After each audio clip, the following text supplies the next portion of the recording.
Bon dia, avui us parlaré de la diferència entre les paraules res, gens, cap i ningú. Pareu atenció perquè són paraules que normalment causen problemes.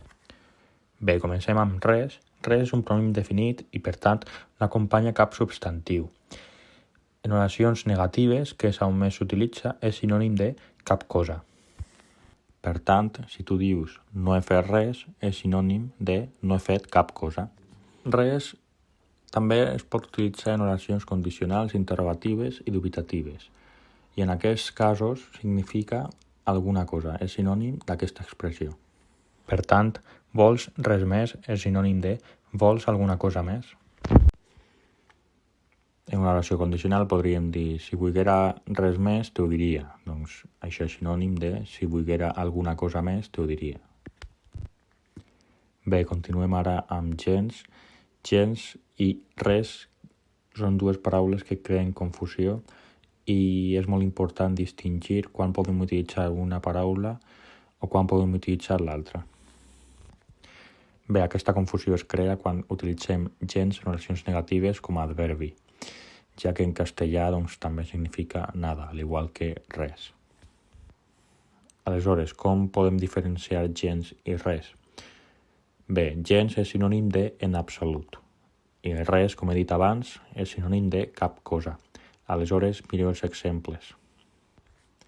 No és el mateix dir no he estudiat res que no he estudiat gens. La primera oració significa que no he estudiat cap cosa, és a dir, no he estudiat ni valencià, ni anglès, ni matemàtiques, etc.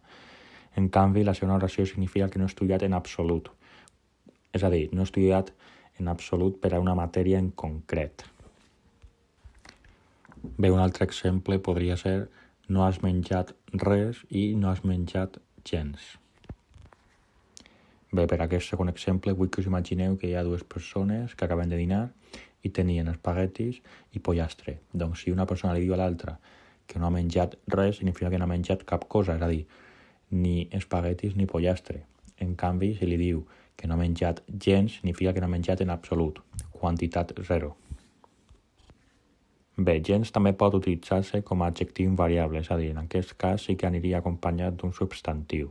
Entre gens i el substantiu ficaríem la preposició de sempre que el nom sigui explícit en l'oració.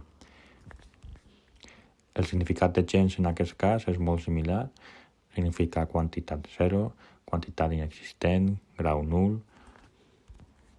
Si mireu els exemples crec que us quedarà més clar. Si jo dic que no bec gens de cervesa, això vol dir que no bec cervesa en absolut, d'acord? També puc dir que no tinc gens de ganes d'estudiar, això vol dir que no vull estudiar en absolut. Bé, per últim, gens com a adjectiu invariable, és a dir, acompanyat per un substantiu, és sinònim d'un poc o d'una miqueta en oracions interrogatives o condicionals.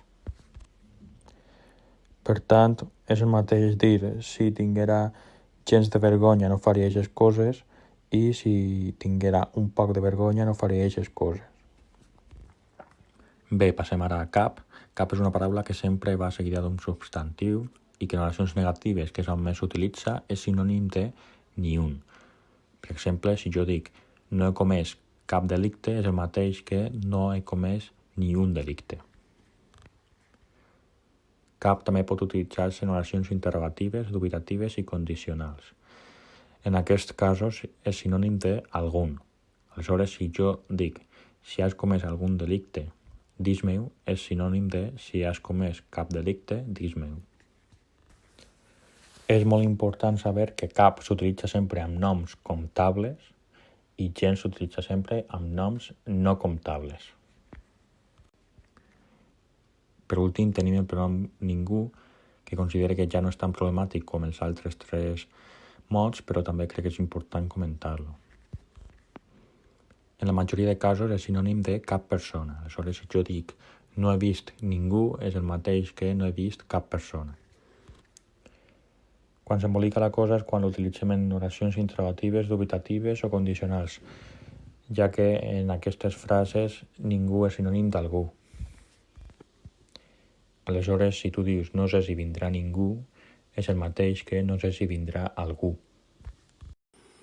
Després de tota l'explicació, sí que vull remarcar que el que m'interessa sobretot és que sàpiga la diferència d'aquestes 4 paraules en oracions negatives. Aleshores podem dir que res és sinònim de cap cosa, gens és sinònim de l'absolut, cap és sinònim de ni un i ningú és sinònim de cap persona, ni una persona. Bé, espero que no us hagi explotat el cap, que entengueu la diferència entre aquestes 4 paraules, perquè s'utilitzen en el dia a dia i per aquesta raó és molt important que les utilitzeu de manera correcta.